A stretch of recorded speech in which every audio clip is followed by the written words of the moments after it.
a couple of days ago, we revealed that IDW is losing the My Little Pony license. Now, this might not be a big deal to our fan group here because you're probably not reading My Little Pony anyway. There's two groups that read it. Of course, we know the bronies, and then, of course, little girls. And actually, the majority of the people are little girls, like whose parents come into comic shops, they buy stuff for My Little Pony, and then they, of course, then come in and then get these books. And so IDW screwed that up with just their hires in recent years, and this is a large part of things that are happening under the watch of Heather Antos. Now, Heather Antos is the head of licensing there, who, despite the fact that IDW keeps failing, keeps getting promoted. It's very weird. She went from editor to senior editor to head of licensing, and she's been under the gun this year. Right before she got promoted, of course, IDW lost the license to Transformers and G.I. Joe. It was a huge problem for the company. It's been revitalized. Both those properties, Robert Kirkman took it over, and they took over what IDW had destroyed in recent years due to just putting in woke content to these properties, and then just brought them back to life. And Heather Antos then came in under that. I don't know what she's doing, even as a job at this juncture. She just doesn't seem to edit. She doesn't seem to do much there. But now Hasbro's removed another license in My Little Pony. And I got some more details from my industry insider as to why this is, as we were talking about this going along. And IDW is in massive trouble. So let's get into this news in just a moment. My name's John Delarose, everybody. I'm the most trusted name in comics news because I tell you exactly what's going on.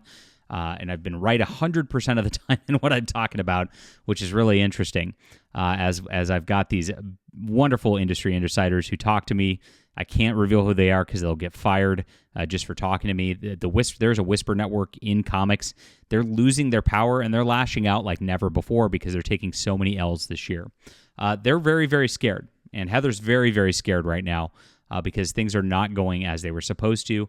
IDW, of course, just had a round of firings. Again, the publisher got fired after the Teenage Mutant Ninja Turtle relaunch did not generate the profit it was supposed to for IDW, and that's their one major brand here.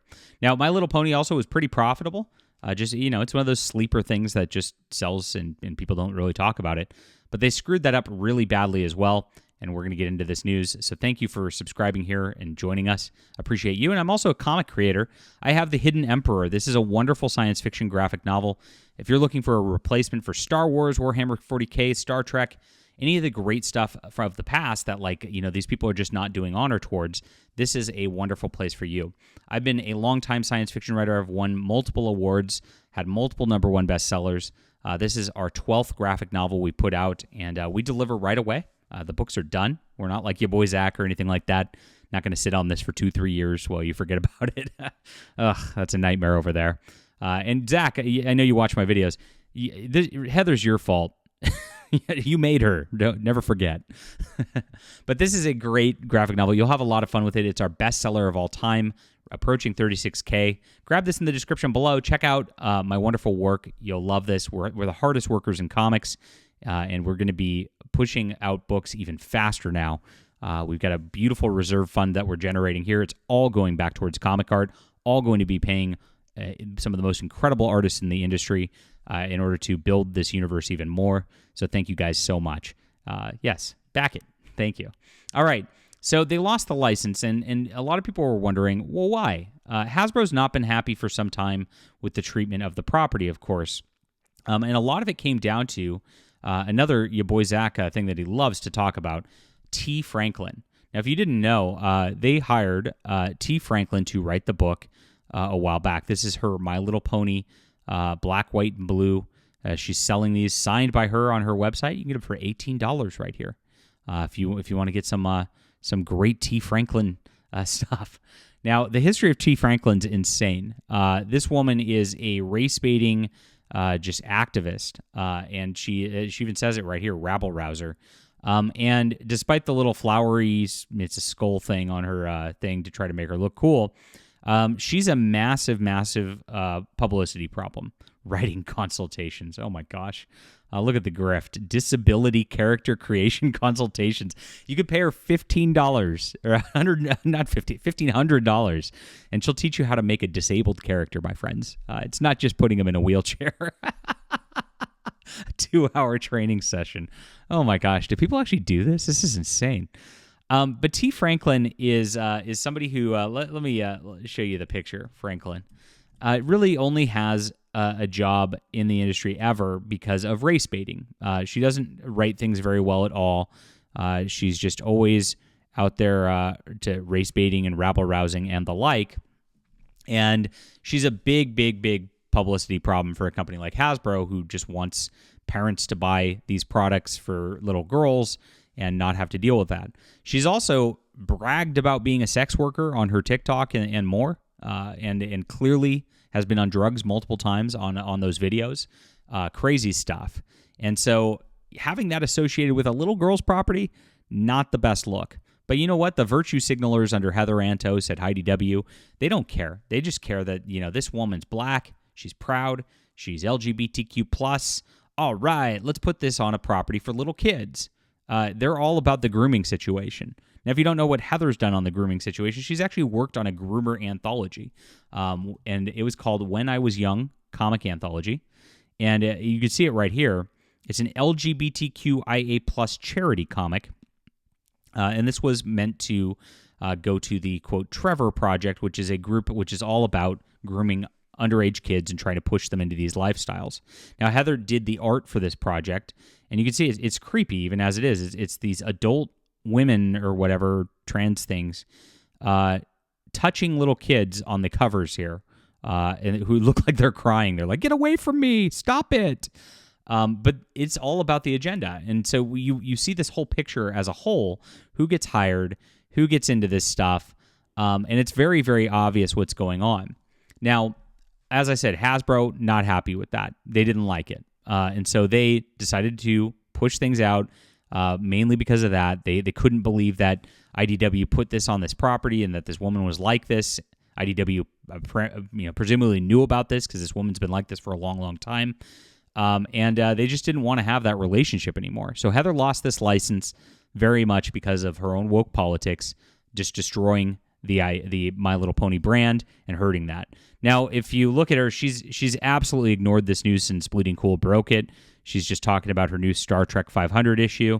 And Star Trek's going really badly. I'm a Star Trek guy. That's why I pay attention to IDW at all. I have every Star Trek comic book ever made.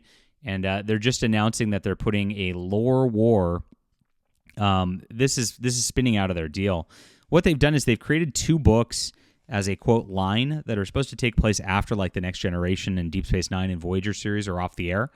Each ship has one character from each series on it, like, just mashed up.